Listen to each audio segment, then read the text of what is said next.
Kanchipuram Vakula silks నాణ్యత మా ప్రాధాన్యత. మదీనాగూడ, మియాపూర్, హైదరాబాద్ లో త్వరలో శుభారంభం.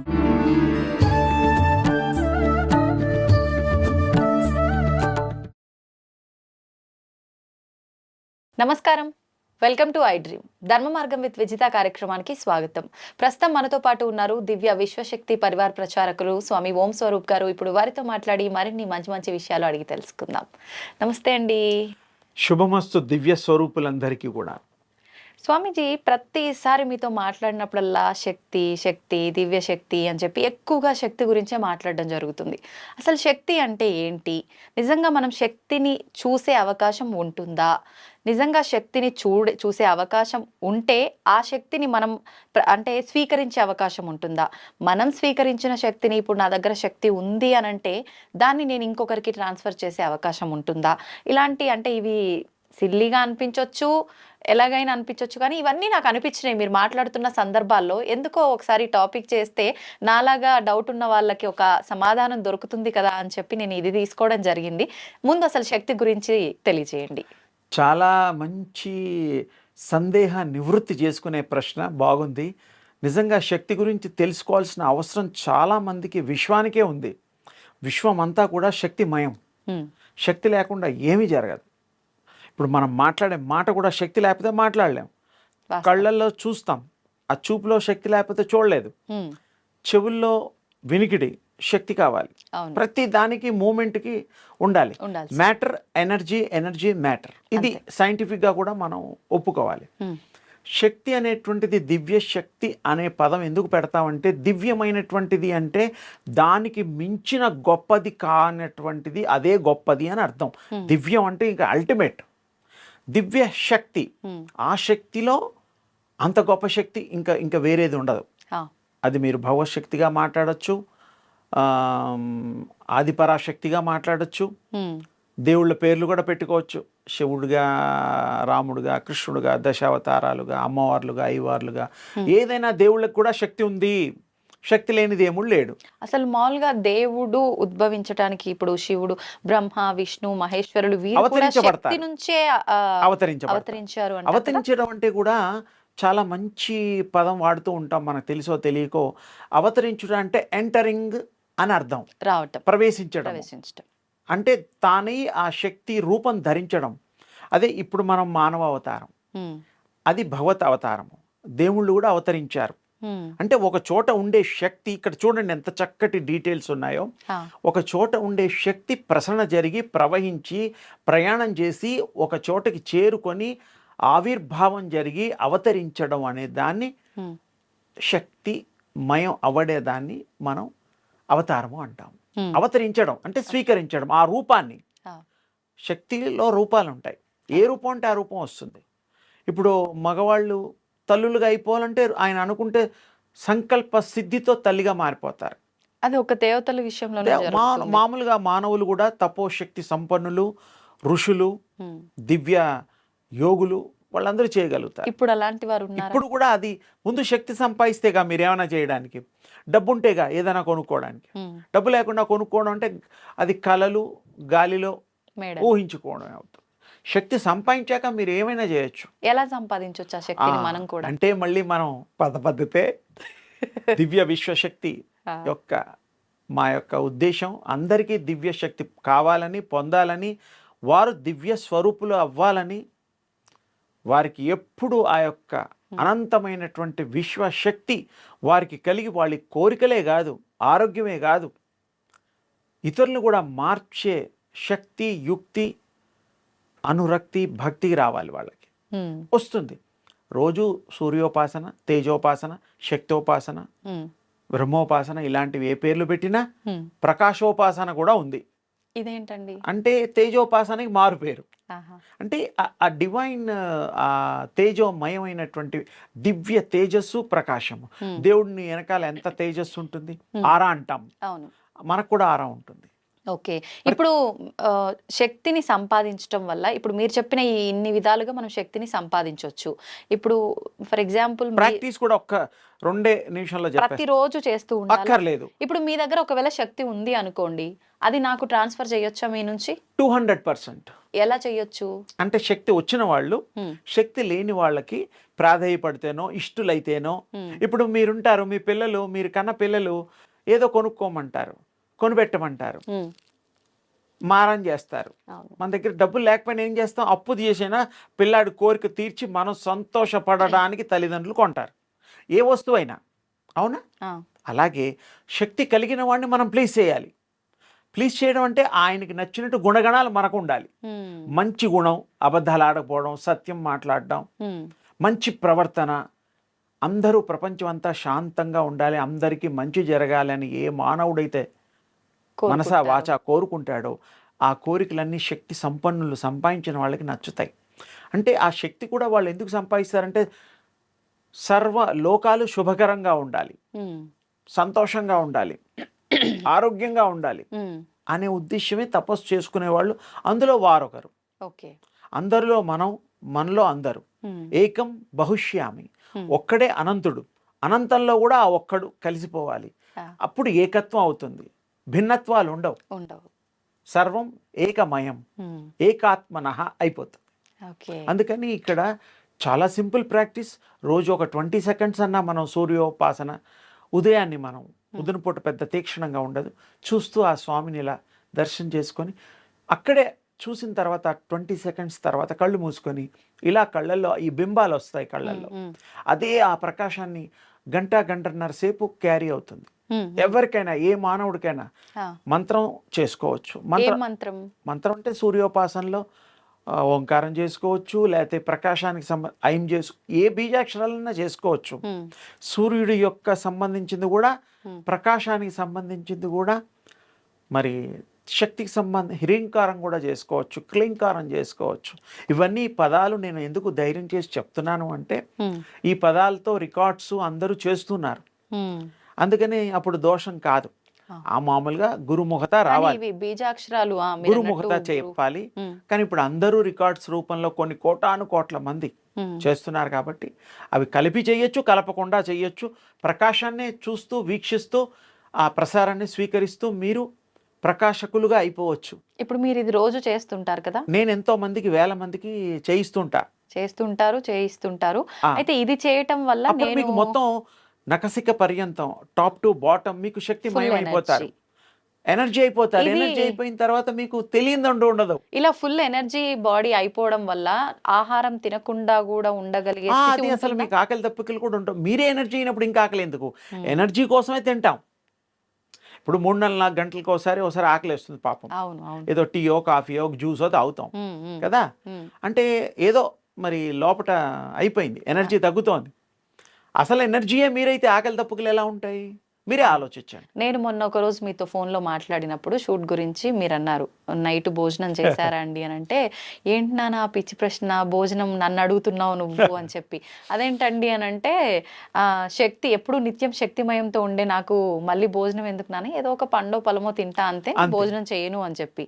అంటే నిజంగా ప్రతి ఒక్కరికి అలా ప్రాక్టీస్ చేయడం వల్ల ఇలాంటి శక్తి వస్తుందంటారా? 100% వస్తుంది. ముందు సాధించాలి. హ్మ్. సాధించే వరకు కొంచెం కష్టపడాలి. ఇప్పుడు పరీక్ష పాస్ అయ్యేంత వరకు ఉద్యోగం రాదు. హ్మ్. అవును కదా. అంతే. అంతే. పాస్ అవ్వడానికి ముందు కష్టపడాలి. రాత్రి పగళ్ళు మరి నిద్రాహారాలు మాని హ్మ్. క్వశ్చన్స్ అన్నీ నేర్చుకొని ప్రిపేర్ అవ్వాలి. ప్రిపేర్ అవ్వాలి. అది ఎంత సత్యమో హ్మ్. ఇక్కడ కూడా ఈ ఉపాసన ఎంత ఎక్కువగా చేస్తే ఓకే. అంత ఎక్కువగా మీరు అందులో ఇన్వాల్వ్మెంట్ అయిపోతారు. హ్మ్. ఇన్వాల్వ్మెంట్ అయిన తర్వాత యు ఆర్ దట్, నువ్వే అది, తత్వమసి, హ్మ్. నువ్వే శక్తి స్వరూపం అయిపోతావు. అప్పుడు విశ్వం అంతా మీకు తెలుస్తుంది. హ్మ్. విశ్వం అంతా మీరు ప్రయాణం కూడా చేయగలుగుతారు, చూడగలుగుతారు, అన్ని దివ్యం అయినటువంటివన్నీ చేయగలుగుతారు. హ్మ్. ఏ రూపం కంటే ఆ రూపం కూడా ధరించగలుగుతారు. ఓకే. అంటే ఆ స్టేజ్ వచ్చాక, ఆహా! బిఫోర్ దట్ మీరు ఏమి చేయలేరు. హ్మ్. ఊహల్లో ఉండడం అంతవరకే. ప్రాక్టికల్గా కావాలంటే శక్తి సంపాదించాలి. కలలు సం- కలలుగానే ఇది మిగిలిపోతాయి అన్నట్టు. సార్థకం హ్మ్. చేసుకోవచ్చు. ఓకే. నమ్మకం అనేటువంటిది కూడా ఏం లేదు. చేస్తే మీకు కనిపించిందని ఎందుకు నమ్మరమ్మా? హ్మ్. హ్మ్. ప్రకాశాన్ని మీరు చూడగలిగినప్పుడు ఎస్ అవును. నేను చూస్తున్నాను, అయిపోయింది, సింపుల్. హ్మ్. ఈ సింపుల్ దాన్ని మనం ఎన్ని రోజులు చేస్తే, ఎంత తొందరగా చేస్తే అంత సిద్ధిస్తుంది.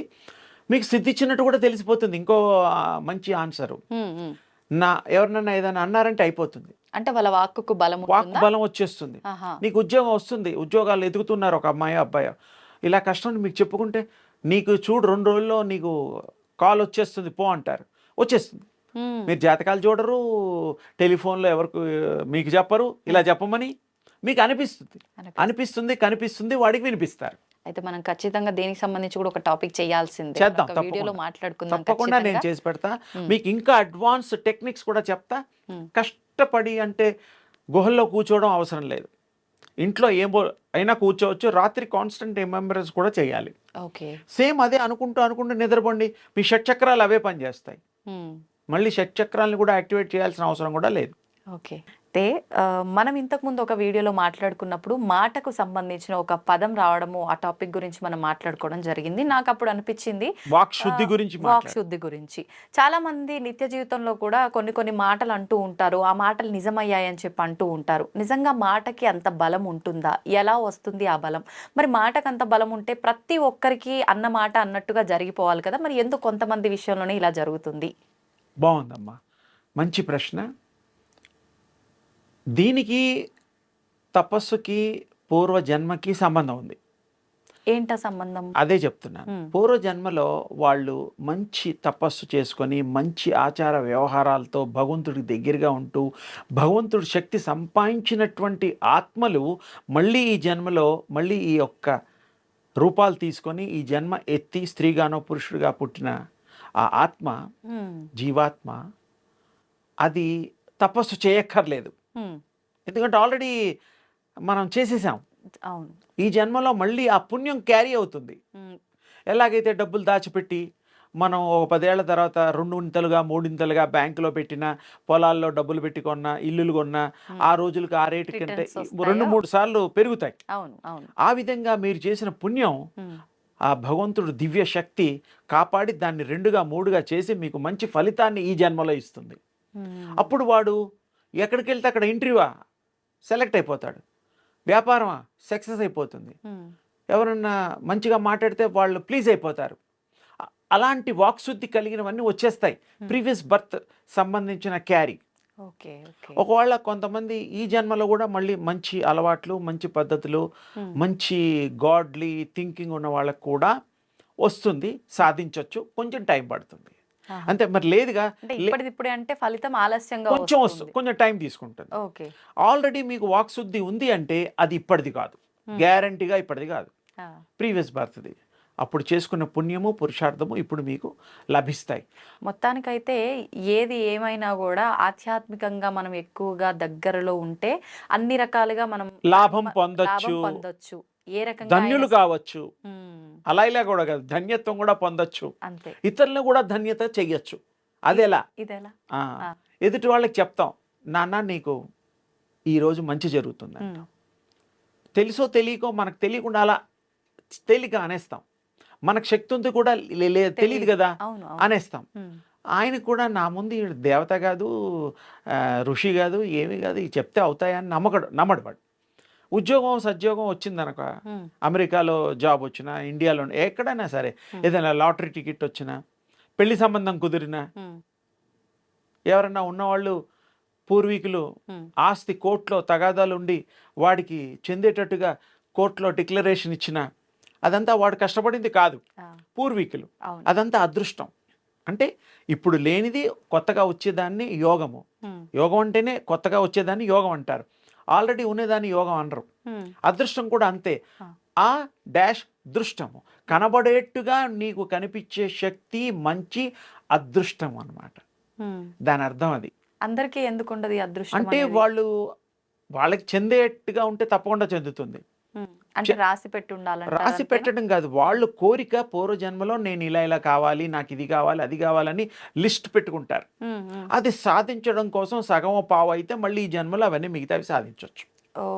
ఎలాగైతే మనకి ప్లానింగ్ ఉంటుందో, ఒక 10 yearsలో ఇల్లు కొనుక్కోవాలి, పెళ్లి చేసుకోవాలి, చదువుకోవాలి, 2-3 పిల్లలు, తర్వాత అమ్మా నాన్నని బాగా చూసుకోవాలి, తమ్ముళ్ళకి చదివించాలి, తర్వాత అమ్మయ్య నా పని అయిపోయింది, సుఖంగా కూడా చావాలనే కోరిక కూడా ఉంటుంది.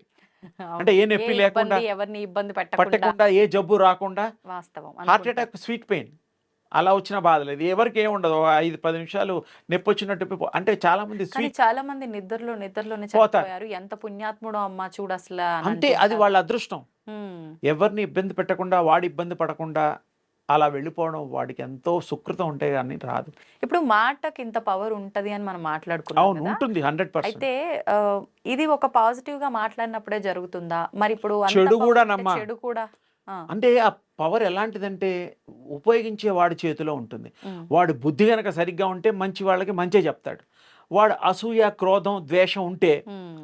వాడు అలా అయిపోవాలి, వీడు ఇలా అయిపోవాలి. దుర్మార్గపు బుద్ధి ఉండుంటే. వీడికి బుద్ధి కూడా సరిగ్గా ఉండాలి. కానీ మన ఆలోచన తప్పుగా ఉంటే అది ఎదుటివాడికి జరగదు అంటారు కదా. అది ఆలోచన సరిగ్గా లేకపోతే ఎదుటివాడి శాపంగా మనకు కూడా శాపంగా తగులుతాయి. ఓ. Bad thought not to carry. Um, um. ఏది క్యారీ చేస్తే అదేనమ్మా. చింత చెట్టు విత్తనం పెట్టి మల్లెపూలు పూయమంటే పూస్తుందా? పూయదు. పూయదు. అలాగే ఇప్పుడు చాలా మంది మాట ఒక్కటే కాదు, ఈ మాట అంటే ఎవరికైనా నాలుక మీద మచ్చలు ఉన్నాయి అనగానే వాళ్ళు ఏది మాట్లాడినా కూడా అయిపోతుంది, దాంతో జాగ్రత్తగా ఉండాలి. నవ్వొచ్చే మాట చెప్తా. ఆ, నాలుక మీద మచ్చలుండి, పుట్టు మచ్చలు, రకరకాలుగా ఏదో చెప్తూ ఉంటారు. సైంటిఫిక్గా డాక్టర్స్ దగ్గరికి వెళ్ళి, ఏమండి నాకు నాలుకలో మచ్చలు ఉన్నాయని నాలుగు తెరిచి చూపించాం అనుకోండి, సైంటిఫికల్లీ ప్రూవ్డ్గా చెప్తున్నా, ఆ. నీకు బి విటమిన్ లేకపోతే ఏదో నాలుకకి ఒక సంబంధించిన లోపం ఏదో. అనారోగ్యం ఉంటేనే ఈ మచ్చలు వస్తాయని చెప్తారు. క్యాన్సర్ కూడా మచ్చలు వస్తాయి. ఉమ్, రకరకాల మచ్చలు ఉన్నాయి. అవును. దానికి ట్రీట్మెంట్స్ వేరు, అది వేరు. ఉమ్. ఆ మచ్చల్ని ఈ మచ్చల్ని ఎప్పుడు మనం ఈ విధంగా తీసుకోకూడదు, అదంతా అసలు ఉండకూడదు. ఉమ్. ఉంటే కూడా మనకి హాని లేని మచ్చలు అయి ఉండాలి, తేల్చుకోండి.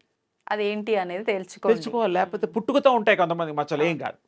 మధ్యలో మచ్చలు వస్తూ ఉంటాయి, పోతూ ఉంటాయి, కలర్స్ కూడా మారుతూ ఉంటాయి. అప్పుడు డాక్టర్, ఎంకాలజిస్టో ఇంకెవరితో చూపించుకోవాలి, ఎందుకంటే అది మంచిది కాదు. కానీ ఇదైతే మూఢనమ్మకం, ఒక అపోహనే. మూఢనమ్మకం కాదు. నాలుక ఉండి మచ్చ అన్నారు అయిపోతుందంటే వాడికి తెలియదు. అన్నప్పుడు తర్వాత వాడికి తెలిసి అది యాదృచ్ఛికంగా అవ్వచ్చు. ఓకే. అంటే ఈ అబ్బాయి అన్న తర్వాత అవ్వడం అనేటువంటి జనరల్గా ఉండదు. ఆ అబ్బాయి కనుక 100 మందిని అంటే 100 మందికి అయింది అనుకోండి, అప్పుడు పట్టుకోండి. ఎందుకంటే అది పూర్వజన్మ తపస్సు మహిమే. మంచి మహిమ, దుష్ట మహిమ అవ్వచ్చు. ఓకే. అందుకని మనం వాక్ శుద్ధిని పెంచుకోవాలంటే మళ్ళీ సూర్యోపాసనే. అంటే ఒకవేళ ఇప్పుడు మీరు ఏదంటే అది జరుగుతుంది అని అనిపించి, అది నాకు బాగా అనిపించింది అంటే నాకు అలా జరగాలి, నేనన్న మాటకు కూడా పవర్ ఉండాలి అని అంటే ఖచ్చితంగా దివ్య మళ్ళీ శక్తిని మనం ప్రపంచంలో ఎవరైనా దానికి అతీతం కాదు. శక్తికి అతీతం ఎవరున్నారు? ఎవరు లేరు. దానికి లోబడే ఉంటాం. అంతే. మనం ఆ శక్తిని సంపాదించాలి, సాధన చేయాలి. అందుకే మా యొక్క ప్రయత్నం కూడా అదే. అందరూ దివ్య శక్తి స్వరూపులు అయిపోవాలి, దివ్యత్వాన్ని పొందాలి, అందరూ మంచివాళ్ళుగా మారాలి, మహనీయులుగా మిగలాలి. అది నా ఉద్దేశం. అయితే మామూలుగా ఆత్మలు అంటుంటారు.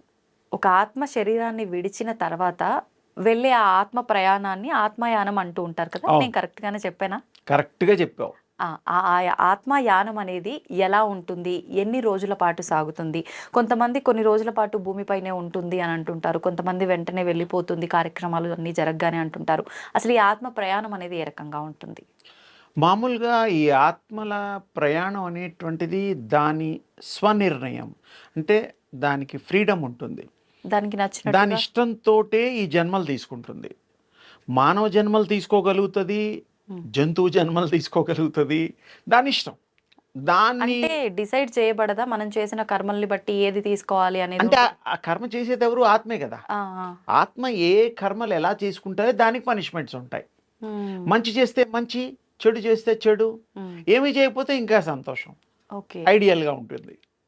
అలాగే ఆత్మలు సృష్టి ఆది నుంచి ఇప్పటి వరకు దాదాపు 200 కోట్ల సంవత్సరాల నుంచి ఈ ఆత్మలు, ఈ యొక్క లోకాలు, ఈ యొక్క యుగాలు ఇవన్నీ జరుగుతున్నాయి. అవతారాలు, దేవుడివి ఇవన్నీ చూస్తున్నాం మనం ఆది మానవుల దగ్గర నుంచి కూడాను. సరే, సింపుల్గా చెప్పాలి అంటే ఆత్మ తన్ను తాను నిర్ణయించుకొని ఈ యొక్క అవతారాలు తీసుకుంటుంది. మానవ అవతారాలు, స్త్రీ పురుషుల అవతారాలు, రకరకాలు వృక్ష అవతారాలు అన్నీను దాని ఇష్టం. ఎక్స్పీరియన్సెస్ వచ్చి దాంట్లో చేయడానికి వీలైనటువంటి కర్మలు చేస్తుంది. అది అనుకున్నవే చేస్తుంది. దాన్ని నువ్వు ఇలా చేయి అనడానికి ఎవరికి అధికారం లేదు. భగవంతుడిని కూడా కోరుకుంటుంది, ఇంకా శక్తి ఇమ్మని అడుగుతుంది, నా పాపాలను పోగొట్టమంటుంది. అంతే. ఆ భగవంతుడు ఈయన యొక్క కర్మల చేత మంచి కర్మలు చేస్తే నాన్న నీ కర్మలన్నీ అయిపోయాయి, ఉమ్, దా నా దగ్గరికి వచ్చే అంటాడు. ఉమ్, వచ్చే అంటాడంటే దివ్య శక్తిలో కలవమంటాడు, ఆ, రూపంలో కాదు.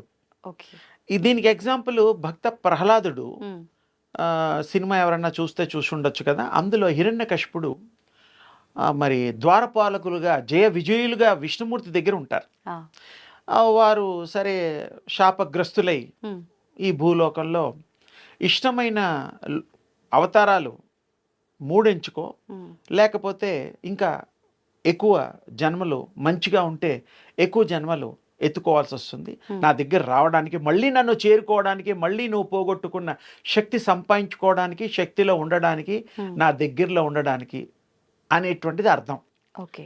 అప్పుడు నేను మిమ్మల్ని విడి ఉండలేను తండ్రి, ఉమ్, నాకు తక్కువ జన్మల్లోనే ఉమ్, నీ దరికి చేరుకుంటా, నీకు శత్రువైనా పర్వాలేదు. శత్రుత్వం దేవుడితో దెబ్బలాడతాడు ఆ 3 అవతారాల్లో. సరేనని ఆయనకి ఇష్టం లేకపోయినా దేవుణ్ణి అయిష్టపడేటువంటి అవతారాలు ఎత్తుతారు. ఉమ్, ఉమ్, ఉమ్, అందులో హిరణ్యకశిపుడు ఒక జయ విజయుల్లో ఒకడు. ఓకే. ఆయన ఏం చేస్తాడు, ఎప్పుడు దేవుణ్ణి కోపడ్డాలు, దేవుణ్ణి అది ఇది ఎతుకుతూ దొరకపోవడాలు, మూల్లోకాల్ని జయించడాలు అవన్నీ మనం చూసాం. తర్వాత లక్ష్మీ నృసింహావతారంగా వచ్చి సంహరించేయడం, ఆయనలో కలుపుకోవడం, అదంతా సుఖాంతం అయిపోయింది. అవును. అంటే ఏమిటి ఇక్కడ మనం తెలుసుకోవాల్సింది ఆత్మ ప్రయాణాల గురించి. దానికి లింక్ ఏంటంటే అవును. భగవంతుడి దగ్గర ఉండేటువంటి సత్పురుషాత్మలు అలాంటివి కూడా దేవుడికి ఇష్టమైనటువంటి వాటికి కూడా కలవాలి అంటే కొన్ని పరిశుద్ధంగా ఉండాలి, ఎలా? స్వచ్ఛతగా ఉండాలి, ఉమ్, బ్యాడ్ థాట్స్ ఉండకూడదు, ఉమ్, ఇలాంటివి కొన్ని. సత్యము మాట్లాడాలి, సత్యం ఆచరించాలి, ఉమ్. సత్యాన్నే వీక్షించాలి, ఆ ప్రకాశాన్ని దర్శించాలి. ఎంత మనం ధర్మంగా ఉండాలన్న ఏదో ఒక సమయంలో అంటే ఇది తెలియకో కలియుగంలో మీకు తెలుసో. అలా అనిపిస్తోంది. ఉమ్, కలియుగం అంటేనే కళ్ళల యుగం, ఉమ్, మంచి యుగం కాదు ఇది. అన్నీ మనకి ఇష్టం లేనివన్నీ జరిగేది ఈ కలియుగం. కలియుగంలో ఒకటే లైన్ చెప్తాను, ఉమ్, ఇంకా రాను రాను ఇంకా కలియుగం మొదటి పాదంలో మొదలు అయింది అంతే. ఆ, 5252 సంవత్సరాలు దరిదాపు. ఇంకా ఖచ్చితంగా మాట్లాడితే కృష్ణ నిర్యాణం తర్వాత మొదలైంది. ఉమ్, 5125వ సంవత్సరం ఉమ్, నడుస్తుంది. ఇప్పుడు ఉగాది వస్తే 26 వస్తుంది. ఓకే. ఇది 4,32,000లో 5,000 తీసేస్తే ఇంకా అంత బ్యాలెన్స్ ఉంది. ఉమ్, 4,20,000 సంవత్సరాలు నిండిన తర్వాత ఘోర కలియుగం వస్తుంది. అసలైన కలి అసలు కాదు, ఇంకా ఇప్పుడు కలియుగంలో ఉన్న ఉన్నాం. మితిమీరినటువంటివి, ఊహించలేనటువంటివి, అంటే చాలా ప్రభావం ఘోరాలు ఎక్కువగా. ఘోరాలు.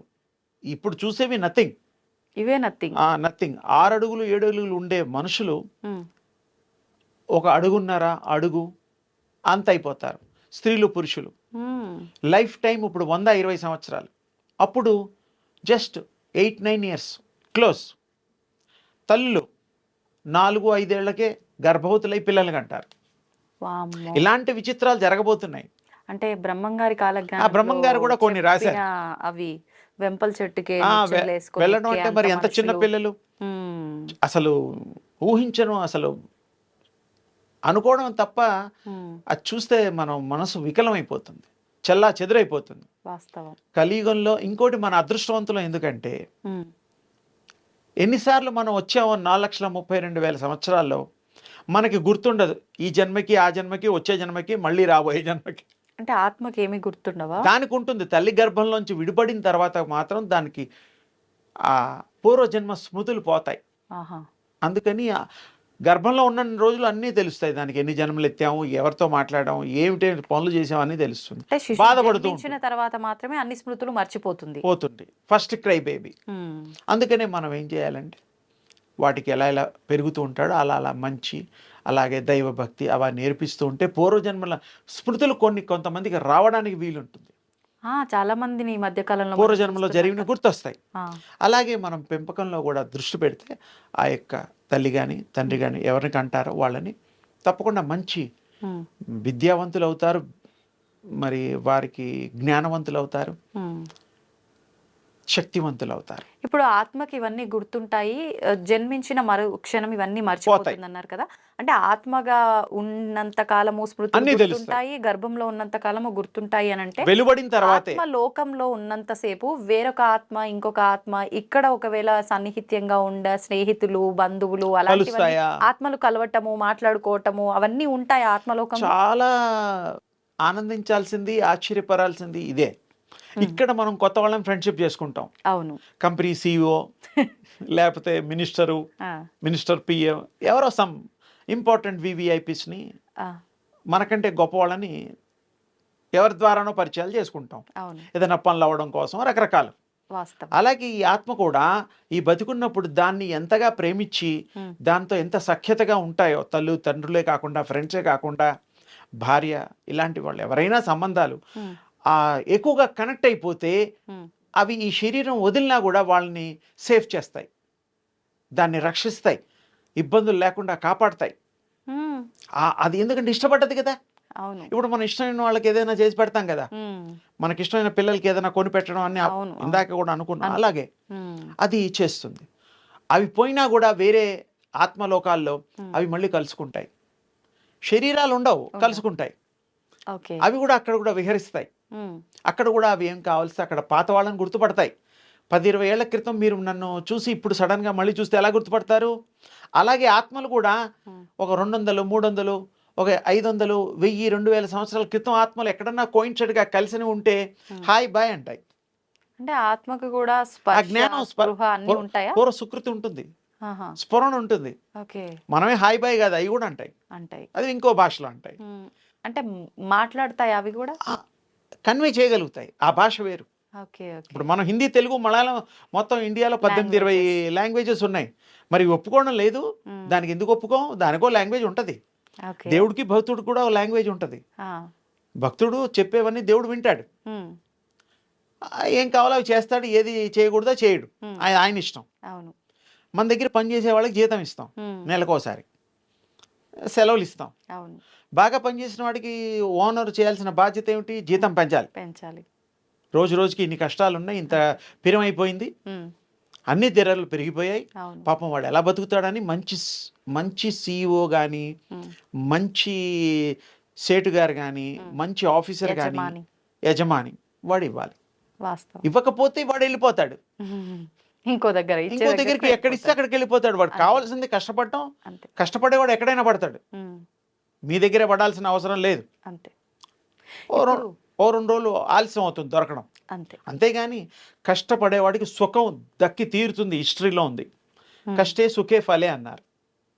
ఊరికే ఫలితం రావాలంటే పూర్వజన్మ సుకృతం ఉండాలి. కష్టం తర్వాత సుఖం, దుఃఖం తర్వాత ఆనందం. అన్నీ వస్తాయి వరుసపెట్టి. వెంట పెట్టే అందుకని ఉంటాయి. నేనేంటంటే అందరికీ చెప్పేది ఏంటంటే, మీ ద్వారా హ్మ్. కష్టపడేవాడిని గుర్తించండి, వాడిని ప్రేమించండి, మర్యాద ఇవ్వండి, గౌరవించండి, వాడిని మనిషిలా చూడండి.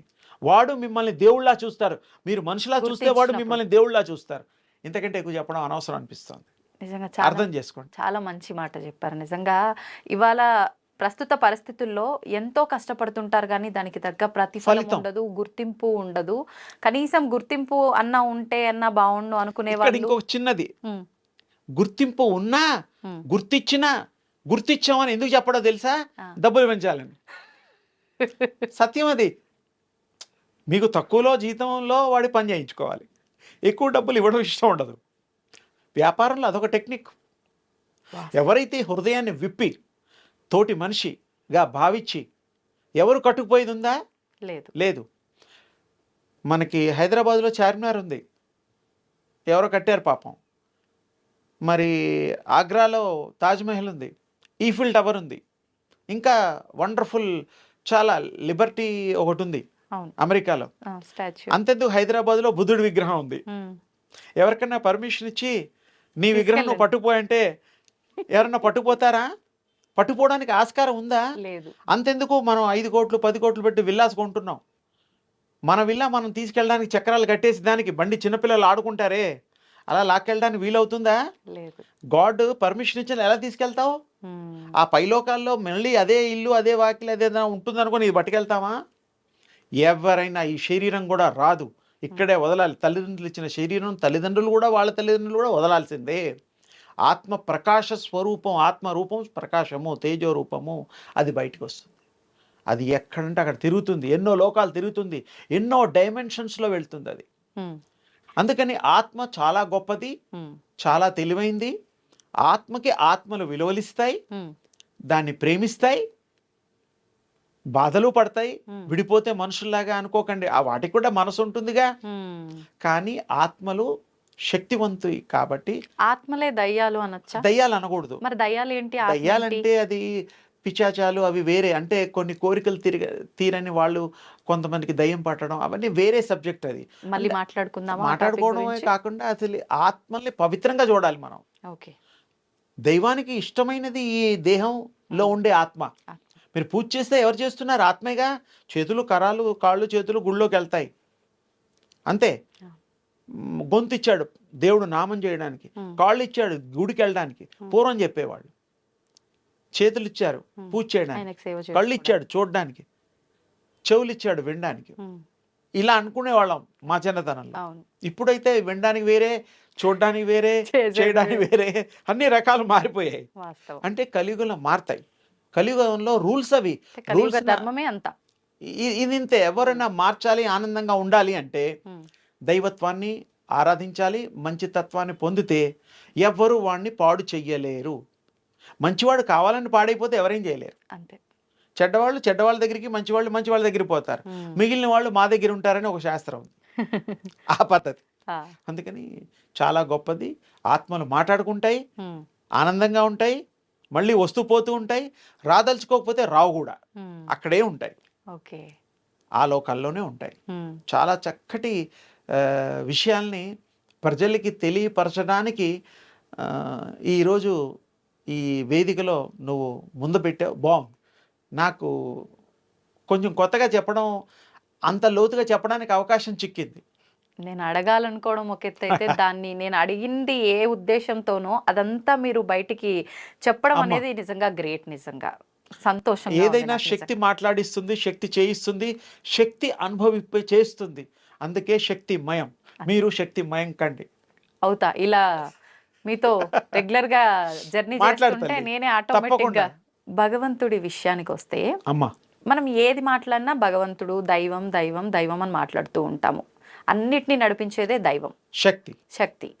అయితే నిజంగా ఆ భగవంతుణ్ణి చూడటం, ఆయన దర్శన భాగ్యం మనకు కలగటం అనేది సాధ్యమేనా అంటే అది ఒక మూర్ఖమైన ప్రశ్నగా తీసుకోవచ్చా? నిజంగా సాధ్యపడుతుందంటారా? బాగుందమ్మా. ఎంతోమంది హృదయాల్లో ఉండే స్పందన నీ రూపంలో, మాటల రూపంలో వచ్చింది అని నేను భావిస్తున్నాను. ఇది సాధ్యమే. ఒక మనిషిని చూడడం సాధ్యమా? సాధ్యపడుతుంది, కనబడుతుంది కాబట్టి. అవును. కొంతమంది కనపడకుండా కొద్ది రోజులు మనతో ఉంటూ కూడా వేరే ఊళ్ళలోకి వెళ్ళిన వాళ్ళు ఉంటారు, విదేశయానంలో కూడా చేస్తూ ఉంటారు. వాళ్ళు కూడా మనం వీడియోలో చూస్తూ ఉంటాం, ఏదో నంబరో ఏదో ఉంటుంది కదా. అవును, అది కూడా సాధ్యమే. మరి ఇన్ని సాధ్యమైనప్పుడు మన్ని ఇంతగా సృష్టించి ఈ రూపాన్ని ఇచ్చిన ఆ దివ్య శక్తి స్వరూపం కలిగిన భగవంతుడు అసలు ఉండేదే దివ్య శక్తి తేజో రూపంలో ఉంటాడు, అంటే ప్రకాశ రూపంలో ఉంటాడు. ఆయన్ని మనం రోజు కూడా సూర్యనారాయణ రూపంలో చూస్తూనే ఉన్నాం. నిజానికి కనిపించే దైవాలు సూర్యచంద్రులు అంటారు కదా, మనం ఒప్పుకోవాలి. ఆ దేవుళ్ళు కూడా సూర్యుడిని ఉపాసన చేసిన వాళ్ళు గతంలో ఈ 9 అవతారాల్లో అన్ని ఎక్కువ అవతారాలు కూడా సూర్యోపాసన చేసి సూర్యుడికి ఆర్ఘ్యం ఇచ్చి పొద్దున పూట కృష్ణుడు, రాముడు ఇత్యాది దేవతలు అందరూ కూడాను ఇచ్చారు. అంటే ఏమిటి? ఆ భగవంతుడికి కూడా ఆ స్టేజ్లో కూడా శక్తి అవసరము. ఒక కారణం చేత అవతారాలు వచ్చాయి. ఒక పనులు చేయడం కోసం, ఒక ప్రబోధం చేయడం కోసం, ఒక మానవులకి ఒక సందేశం ఇవ్వడం కోసం ఆ భగవంతుడు రూపాన్ని దాల్చి ఒక అవతారంగా అవతరించి మనకి సత్మార్గంలో మనని నడిపించే దివ్య రూప శక్తులుగా, దైవ స్వరూపులుగా వారు మనకి అనుగ్రహించారు. అసలు భగవంతుడు తేజోరూపుడు, తేజస్సు, ప్రకాశము. ఇంతకంటే ఫీల్ అవ్వచ్చు, మనకి ఇలా తగిలినట్టుగా కూడా ఫీల్ అవ్వచ్చు, అలా మనం ముట్టుకోవచ్చు. ఆ స్పర్శ కూడా ఉంటుంది, దివ్య శక్తి స్పర్శ కూడా మీకు తగులుతుంది. ఎటువంటి సందర్భాల్లో? మీరు ఉపాసన చేసిన తర్వాత ఆ, ఎలాగైతే మామూలుగా గాలి ఉంటుంది, అవును. వీస్తూ ఉంటే చల్లగా ఉంటుంది, ఎండాకాలం వేడిగా ఉంటుంది, అది ఫీల్ అవుతున్నారు. ఫీల్ ఆ అవుతుంది. ఫీలింగ్ ఎలాగైతే అవుతారో దివ్య శక్తిని పొందిన వాళ్ళు కూడా ఆ విధంగా ఫీల్ అవుతారు. ఓకే. ఇప్పుడు అందులో సందేహం లేదు. కొంతమంది భగవంతుడు వాళ్ళకి కనిపిస్తున్నాడని చెప్పి, కల్లో నాకు ఏదో చేయమని చెప్పాడని చెప్పి చెప్తుంటారు కదా! అంటే కల్లో ఇదంతా ఏదో చేయమని భగవంతుడు చెప్పడం అవన్నీ మనం చాలాసార్లు విన్నాం. హ్మ్. ఆత్మ భగవంతుణ్ణి దర్శించేటువంటి స్థాయిలో ఉందంటే హ్మ్. అది మంచి జీవము, మంచి మనిషి, మంచి అవతారం కలిగినటువంటి ఈ యొక్క మానవ దేహము. హ్మ్. ఓసారి మంచి చెప్పిన దేవుడు ఇంకోసారి చెడు చెప్తాడా? చెప్పడు. ఎప్పుడు మంచిగా చెప్తాడు. అసలు ఆ దేవుడు దర్శనం అవుతుందంటేనే నువ్వు ఎంతో పుణ్యం చేసుకుంటే కానీ కాదు. అలాంటి వాళ్ళు ఆ ఒక్క సెకండే కాదు, ఎప్పుడు జీవితాంతం మంచిగా ఉండాలి, ఉన్నవాళ్ళే దేవుడి దర్శనం అయినట్టు లెక్క. హ్మ్. ఓ రోజు అయింది, ఆ రోజు కల్లో వచ్చింది, ఈ రోజు రాలేదు, ఇప్పుడు ఏం చేయాలంటే అది కానట్టు. ఈయన భ్రమలో బతకడమే, ఊహ. ఊహ. నిజమైన దేవుడు ఒక్కసారి మనకి దర్శనం ఇస్తే హ్మ్. మనం కంప్లీట్ లైఫ్ చేంజ్ అయిపోతుంది, హ్మ్. డౌటే లేదు. ఒక్కసారి మనకు బలం వచ్చిన తర్వాత బలహీన అవ్వడానికి కొన్ని నెలలు పడుతుందా లేదా? బలం సంపాదించడానికి కూడా అంత టైం పడుతుంది. టైం పడుతుంది. ఇది అర్థం బలహీనం అవ్వడానికైనా కొద్ది సమయం పడుతుందేమో గానీ, బలంగా అవ్వడానికి మాత్రం చాలా సమయం పడుతుంది. అది మనం గ్రహించాలి. హ్మ్. తప్పకుండా తప్పదు అది. హ్మ్. అలాగే భగవంతుడిని ఆరాధన చేసినప్పుడు, ఆ. భగవంతుడి శక్తి సంపాదించేటప్పుడు హ్మ్. తపస్సు కానీ, ధ్యానము కానీ ఎన్నో రకాల ఉన్నాయి ఇప్పుడు సాధనలు. భగవంతుడు నిజంగా ఏదో ఒక రూపంలో మన పక్కనున్నా కూడా మనం కనిపెట్టలేము అంటుంటారు కదా! అయితే మీరు చెప్పినట్టుగా చూస్తే ఉపాసన చేస్తే భగవంతుడి దర్శన భాగ్యమే కలుగుతుంది అనంటే కొంచెం అంటే నమ్మశక్యంగా లేదేమో అన్నట్టుగా అనిపించే వాళ్ళకి ఏం దానికి నేను చెప్తారు? మీకు ఉదాహరణలు చెప్తాను, హ్మ్. ఏమి సందేహం లేదు. హ్మ్. మీరు నేను ఇప్పుడు స్టూడియోలో కూర్చున్నాం, హ్మ్. ఇంకెవరో కూడా ఉన్నారు పాపం. హ్మ్.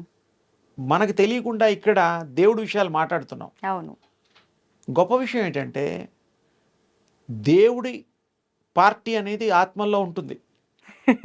ఆ, అవి మీకు నాకు కనపడకపోయినా మంచి మాటలు వినడానికి వస్తాయి ఓహ్! ప్రపంచం అంతటా, ఈ స్టూడియోలోనే కాదు. ఆ! ఎలా? రామనామం చేస్తూ ఉన్నప్పుడు హనుమంతుడు వెళ్ళి అక్కడ ఉంటాడు అనేటువంటిది ప్రజల్లో ఒక ఉంది నా నమ్మకం. హ్మ్. మరి హనుమంతుడు వచ్చాడో లేదో వీళ్ళు చూసారో లేదో తెలియదు కానీ లేదు. ఆ!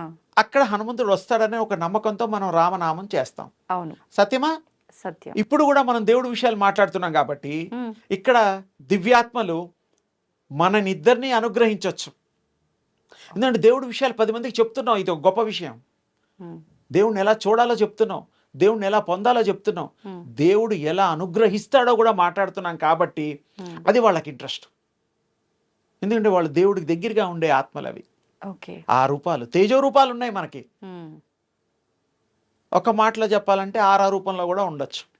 ఆహా! అంటే మీకు చూడగలిగితే ఆ దివ్య శక్తులను చూడొచ్చు. హ్మ్. ఇది ప్రతి ఇంట్లో ఉంటారు, ఈ ప్రపంచంలో ఉంటారు. మన కళ్ళకి కనపడని దివ్య స్వరూపాలు ఉంటాయి. హ్మ్. అందుకనే మనం జాగ్రత్తగా ప్రవర్తించాలి. నన్నెవరూ చూడడం లేదు అని పిచ్చి పనులు చేయకూడదు మనుషులు. అవి గమనిస్తాయి, దేవుడు గమనిస్తాడు. హ్మ్. సత్యం చెప్పేటప్పుడు మన ఒక్కడికే తెలుసు సత్యం హ్మ్. అని ఎదుటివాడికి అబద్ధం చెప్తాం. కానీ దేవుడి దగ్గర అబద్ధం దాస్తామా? దాయలేం. ఆయన అన్నీ వింటాడు. అలాగే ఆయనతో పాటు ఇలాంటి హ్మ్. భగవత్ యొక్క శక్తి కలిగినవి కూడా ఆ ఎన్నో. రూపాలు ఎన్నో ఉంటాయి. అందుకనే మనం వాళ్ళన్నిటి ప్రేమని, వాళ్ళన్నిటి అనుగ్రహాన్ని పొందాలి అంటే ఎప్పుడు సత్యాన్ని పలకాలి. హ్మ్. మనకి చెడు జరిగినా కూడా తాత్కాలికంగా జరుగుతుంది, బాధలు తాత్కాలికం. ఒక్కసారి మనం భగవంతుడు శక్తి సంపాదించాక అవును. అన్నీ మర్చిపోతాం. హ్మ్. మనం మంచే చేస్తాం, శక్తినే ఇస్తాం, శక్తినే పొందుతాం, శక్తిమయం అవుతాం. చాలా తేలిక. ఇప్పుడు మీరు చెప్పినట్లుగా చూస్తే ఏం చేసినా గూడా మనం ఏ పని చేస్తున్నా దానిలో ఏకాగ్రత ఉండాలి ఖచ్చితంగా. అవును, ఉండాలి. అయితే చాలా మందిలో ఆ ఏకాగ్రత అనేదే లోపిస్తుంది అంటారు. ఇప్పుడు మీరు దానికి చెప్పినట్టుగా శక్తి సంపాదించాలి అన్నా, భగవంతుడిని చూడాలి, భగవంతుడిని చూడాల్సిన మార్గంలో వెళ్ళాలి, తెలుసుకోవాలన్న మార్గంలో వెళ్ళాలన్నా కూడా ఏకాగ్రత. ఖచ్చితంగా మనం చేస్తున్న పనిపైన ఏకాగ్రత ఖచ్చితంగా ఉండాలి. ఆ ఏకాగ్రత కుదరకపోవటమే ఇప్పుడు పెద్ద సమస్య. ఈ ఏకాగ్రత ఎలా ఏకాగ్రత కుదురుతుంది? కుదరడానికి చాలా చిన్న సింపుల్ టెక్నిక్స్ ఉన్నాయి. ఏంటండి అవి? సరే, సూర్యోపాసన గురించి చెప్పాను, అది చేస్తే ఏకాగ్రత కూడా వస్తుంది. హ్మ్. అది కాకుండా మనకి జెనెటిక్గా కూడా ఉండేటువంటి దాన్ని మార్చొచ్చు. ఆ డయాగ్రాము, సిస్టము, ప్లాన్ అంతా మార్చేయచ్చు. ఎలా మార్చొచ్చు? డిఎన్ఏలో జెనెటిక్గా పరంపరగా సంచితంగా వచ్చేటువంటిది కంటిన్యూటీగా జీన్స్ అంటాం కదా, అవును అవును వాటన్నిటికీ మైండ్ ఉంటుంది. అది చాలా గ్రహించాలి అందరూ. అకల్టిజంలో చెప్తారు ప్రతి కణానికి మైండ్ ఉంటుంది. కోటాను కోట్లు ఈ బాడీలో జీవ కణాలు ఉన్నాయి. అవన్నీ కూడాను ఒక లైన్లో ఒక కంటిన్యూటీలో గనక మనం తీసుకురాగలిగితే ఆ మైండ్స్లో ఇచ్చే మీరు థాట్ అన్ని జీవ కణాల్లో ఒకే థాట్గా అవుతుంది. అదే ఏకాగ్రత అవుతుంది, తర్వాత అవుతుంది, బిఫోర్ థాట్ కాదు. ఏకాగ్రతగా మనం అనుకుంటున్నది అప్పుడు వస్తుంది. అన్ని కణాలు ఏకమైపోయి అన్ని మైండ్స్ దాని ఉంటాయి కదా, ఏకం బహుష్యామి, ఏకం అనేకం, తర్వాత సర్వం ఏకం, అవి అయిపోతాయి. ఎలా చేయొచ్చు అంటారు? అంటే కాన్సన్ట్రేషన్ చేస్తూ జపం చేసినా, దృష్టి పెట్టినా, ఒకే వస్తువుని 10 సార్లు స్మరించినా. దాన్ని ఇంకో మంచి మాట ఉంది, ఈ కలియుగంలో భగవంతుడు ఇచ్చినటువంటిది కలవు నామ సంకీర్తనం అని చెప్పారు. ఈ కలియుగంలో ఏదో నామాన్ని మీరు సంకీర్తనంగా చేస్తే, స్మరిస్తే అది తప్పకుండా మీరు అది పొందుతారు. ఆ ఏకాగ్రత వస్తుంది. ఈ మొత్తం జెనెటిక్గా జీన్స్గా డిఎన్ఏలో ఉండేవన్నిటిని కూడా మీరు మార్చచ్చు. ఓకే, ఆ థాట్ వల్ల ఆ థాట్ క్యారీ ఏవి చేస్తాయి, ఆ జీన్స్ చేస్తాయి. మొత్తం కంప్లీట్ ఎంటైర్ బాడీలో ఉండే జీన్స్ అన్నీ ఆ మైండ్ సెటప్ అయిపోయిన తర్వాత ఏకాగ్రత వచ్చేస్తుంది. 200% వస్తుంది. మీరు చేసి చూస్తే మీకు అర్థమైపోతుంది. అప్పుడు ఏకాగ్రత ఆటోమేటిక్గా కుదురుతుంది. ఏకాగ్రత కోసం కూడా మనం సాధన చేస్తాం. 40 రోజులు, 20 రోజులు, 30 రోజులు చేస్తాం కదా. అలవాటు అవ్వడం కోసం అని కదా అర్థం. Practice to make perfectness. అంతే. అలాగే బాడీలో ఉండే దాన్ని సిస్టమ్ని మనం ఏకత్రాటిపై నడిపించేసేదే థాట్. ఆ థాట్ మీరు చేస్తే యు ఆర్ ఎవ్రీథింగ్. యు 100% మీకు ఆ దివ్య శక్తి వచ్చేస్తుంది. ఏకాగ్రత పొందడానికి కావలసిన శక్తి మొదలొస్తుంది, తర్వాత దివ్య శక్తి వస్తుంది. అవి కూడా లేయర్స్ ఉంటాయి, 1 by 1. ఇవన్నీ సాధ్యమే. ఇవన్నీ ప్రాక్టీస్ చేస్తే మీకు రానిదంటూ లేదు. మానవుడు మహనీయుడు అవుతాడు, మహనీయుడు దేవుడు అవుతాడు, దేవుడు ఆది పరాశక్తి అవుతాడు. అంటే అంతటా వ్యాపింత చేసేటువంటి శక్తి. ఆది అంటే మొదలు, పర అంటే కంప్లీట్ వరల్డ్లో ఎక్కడ ఖాళీ లేకుండా ఉండగలిగే శక్తి, వ్యాప్తి చెందే శక్తి మయం అన్నమాట. ఓకే, చాలా తేలిగ్గా చెప్పాను మీకు. మీరు తేలిగ్గా చెప్పారు, కానీ ఇదంతా చేయడం అంటే కష్టంతో కూడుకున్నదే. అమ్మ కూర్చోవడం కూడా కష్టమా, పడుకొని కూడా ఏకాగ్రత చేయొచ్చు. రేపు మా జనరేషన్ వాళ్ళు కూర్చోవడం, కింద కూర్చోవడం అంటేనే పెద్ద కష్టం. ఒక పని చేయండి, కంఫర్టబుల్ సోఫాలో కూర్చోమనండి, లేకపోతే బెడ్ మీద పడుకోమనండి, తరగడా పెట్టుకోమనండి, హాయిగా పడుకొని. బాడీకి ఆసనాలు వేస్తే ఇబ్బంది, కానీ మనసుకి మనసుకి సీట్ ఏమీ లేదు, థాట్ ఓన్లీ సీట్. భలే చెప్తారండి మీరు. పడుకుని కూడా చేయమంటారు, పడుకున్న తర్వాత మేము నిద్ర వస్తుందంటారా? శుభ్రంగా గురకలు పెడతాం. కానీ అంటే ఆ ఇంట్రెస్ట్ ఉన్నప్పుడు పడుకున్నప్పుడు కూడా చేయొచ్చు. అంటే బాడీ పెయిన్స్ ఉంటాయి కొంతమందికి, మోకాళ్ళ నొప్పులు ఉంటాయి, రకరకాల ఇబ్బందులు ఉన్నాయి. బాసం పెట్టి కూర్చోమంటే మోకాళ్ళు అవుతాయి, నిట్టు నీరావుగా కూర్చుంటే వీపులు. ఇవన్నీ ఎందుకు వచ్చింది గొడవ? మనసుకి ఆ శిక్షణ లేదు. మనసుకి ప్రశాంతత కావాలి, పీస్ ఆఫ్ మైండ్ కావాలి, టెన్షన్ ఉండకూడదు, ప్రెషర్ ఉండకూడదు. ప్రెషర్ లేనిది హాయిగా బెడ్ మీద పడుకోండి, శవాసనం వేసుకోండి, శవం కారు గ్యారంటీ. నేనైతే తమాషా కన్నా కానీ నిజంగా అలా ఫీల్ అయ్యే వాళ్ళు కూడా ఉన్నారు, వాళ్ళకు ఉపయోగపడుతుందని నేను అడిగాను. నేను అనేది ఏంటంటే, మీరు ఎలా అడిగినా మంచి చెప్పడం కోసం, మంచికి ఒక రూపం ఇవ్వడం కోసం మీ ప్రయత్నంలో దాంట్లో సత్యం ఉంది, నిజాయితీ ఉంది. ఆ ప్రజెంటేషన్లో మహత్యాన్ని అందరికీ చెప్పాలనేటువంటి ఉత్సుకత ఉంది. అందుకనే నేను చెప్పడానికి అలా చెప్పాను. మామూలుగా పూజల విషయానికి వస్తే చాలా అపోహలు. పూజలు చేద్దాం అనుకునే లోపు ఏదో ఒకటి చెప్తూ ఉంటారు. మళ్ళీ ఇవన్నీ నియమాలు పాటించాలి, ఏదో మూఢనమ్మకాలు, చాదస్తము, నా పాటికి నేను పూజ చేసుకునేయకుండా, ఇలాంటి ఆలోచనలు చాలామంది ఉంటారండి.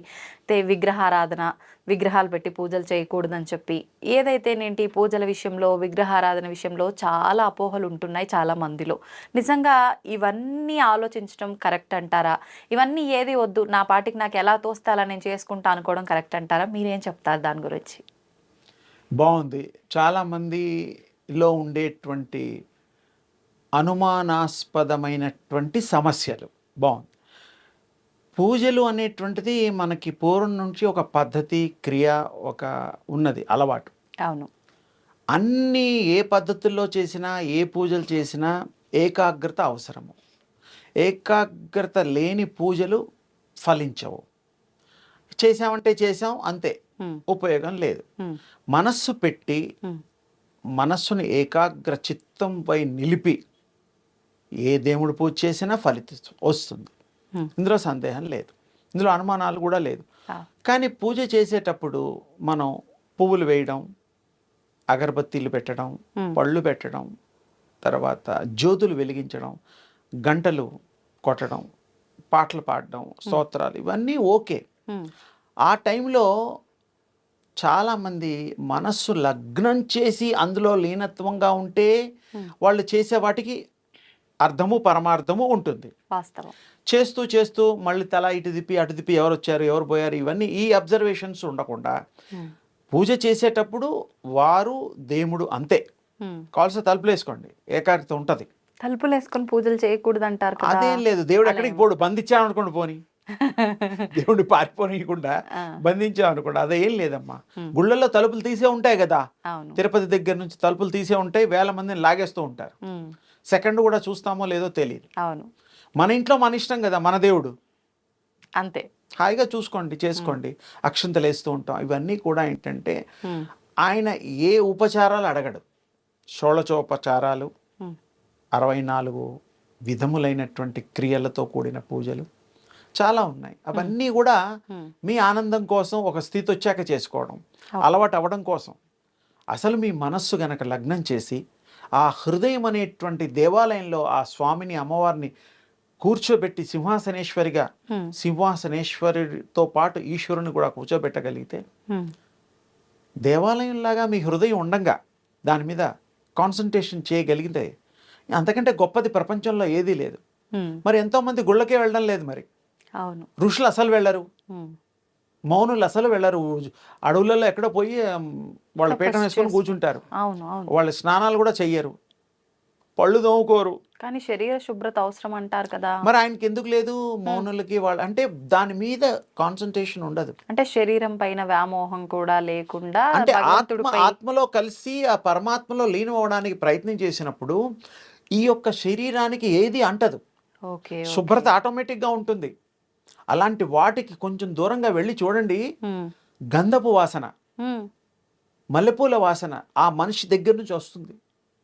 ఎలా వస్తుందంటే అది పవిత్రతగా మారిపోతారు. ఉమ్, ఆ దివ్య శక్తి ప్రయాణంలో ఆయన ఆపాదించుకొని పడతాడు. ఉమ్, ఆయనకి ఏముండదు. ఇప్పుడు మనకి చాలామంది భూమిలో బ్రతికుండగా ఉమ్, భూగృహం కట్టుకొని అందులో తపస్సు చేసుకుంటూ సమాధి అయిన వాళ్ళు ఉన్నారు మన భారతదేశంలో. సజీవంగా. సజీవంగా బ్రహ్మేంద్ర స్వామి గారు ఉన్నారు ఇప్పటికీ, ఉమ్, రాఘవేంద్ర స్వామి గారు ఉన్నారు ఇప్పటికీ, ఎంతోమంది ఉన్నారు.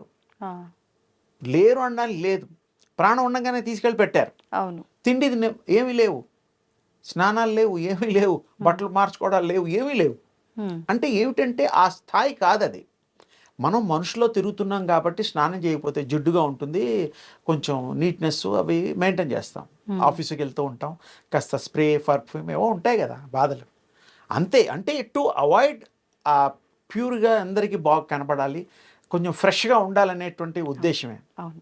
భగవంతుడు కూడా మనం చందనం పూస్తాం, అన్నీ రాస్తాం ఆ పూజల్లో, బట్టలు కడతాం. అవును. దేవుడు బట్టలు అడిగాడా? ఆయన బట్టలు ఏమిటి? ఆకాశమే ఆయన యొక్క గుడ్డలు. వస్త్రం. మనకి ఏమిటంటే ఈ సభ్య సమాజంలో ఉన్నందుకు గాను ఉమ్, ఏదో బట్టలు, రకరకాల వస్తువులు, మనం 10 మందిలో అలా అలవాటైపోయింది మనకి.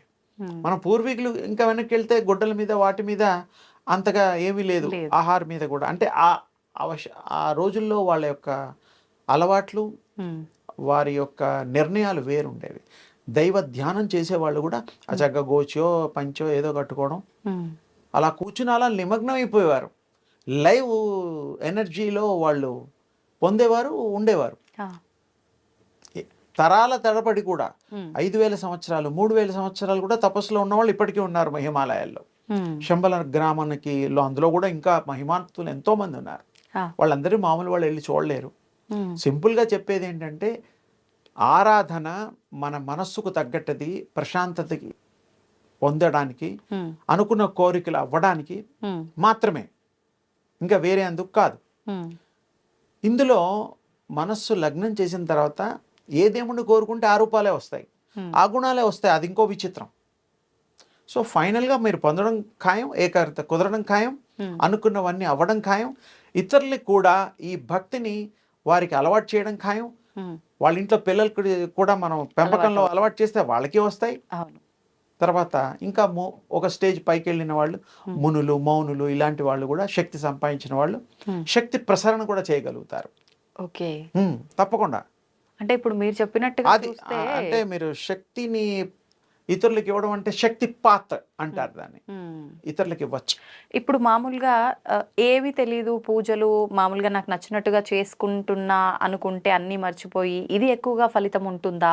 లేదు అని అంటే ఒక గురు ద్వారా ఉపాసన లాగా తీసుకొని ఒక దేవుణ్ణి ప్రత్యేకించి ఎంచుకొని అలా కూడా దానికి చేయొచ్చు. సంబంధించిన ఉపాసన చేస్తే ఎక్కువ ఫలితం ఉంటుంది. గురుముఖత కూడా మంత్ర దీక్ష తీసుకునే వాళ్ళు ఉన్నారు. ఎవరు లేకుండా కూడా మీరు తనకు తోచిన విధంగా పూజలు చేసుకునే వాళ్ళు ఉన్నారు. కాళహస్తి మహత్యంలో తిన్నడు ఆయన గారు, మరి అందరికీ తెలిసింది భక్త కన్నప్ప అంటాం, సినిమాలు కూడా చూసుంటారు. ఆయనకి ఏమీ తెలియదు పాపం, ఆటవికుడు. ఆయన ఇంకో ఏం చేశాడు, శివుడికి నైవేద్యాలు 2 కుందేలను కొట్టి ఒక కుందేలు ఆయన తిని ఒక కుందేలు దేవుడు పెట్టాడు, తినమంటే తిన్నట్ట. అంటే ఇక్కడ ఆ involvement, surrender to God. Rules regulations ఏమీ లేవు అక్కడ. అలానే ఉన్న వాళ్ళని పాటించే వాళ్ళని పాటించొద్దు అనడం లేదు నేను. పాటించండి, మీకు తోచిన విధంగా స్వామిని తల్లిని కోల్చుకోండి. అలా కూడా భక్తి తత్పరత పొందొచ్చు, దేవుడికి దగ్గరికి కావచ్చు. దేవుడికి కళ్ళు ఇచ్చినట్టుగా కూడా మనకి ఆ శివుడు ఏడుస్తూ ఉంటే, రక్తం కారుతూ ఉంటే ఈయన కళ్ళు కన్నప్ప తీసి పెట్టాడు.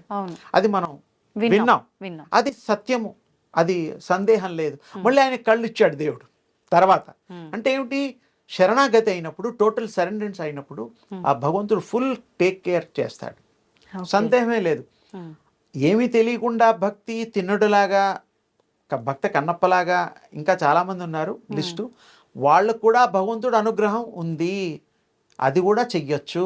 ఏమి తెలియని వాడు అదే చేస్తాడు. అంటే ఏమి ఆశించకుండా మనం పరిపూర్ణంగా సంపూర్ణంగా భగవంతుడి పైనే ధ్యానం, నువ్వే తప్ప నాకు దిక్కు లేదు స్వామి అనేటట్టుగా చేస్తే మనం ఏమీ కోరుకోవాల్సిన అవసరం లేదు, ఆయన ఇస్తాడు, అన్ని ఆయనే చూసుకుంటాడు. తండ్రి కదా భగవంతుడు, ఎవరో కాదు మన తండ్రి.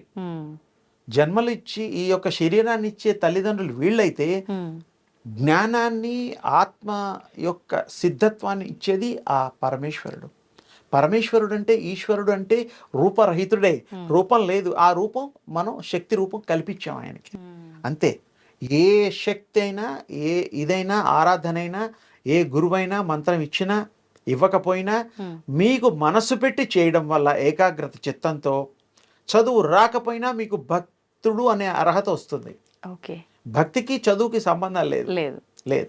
మీ మనస్సుకు సంబంధం ఉంటుంది. తప్పకుండా దేవుడు మిమ్మల్ని ప్రేమిస్తాడు.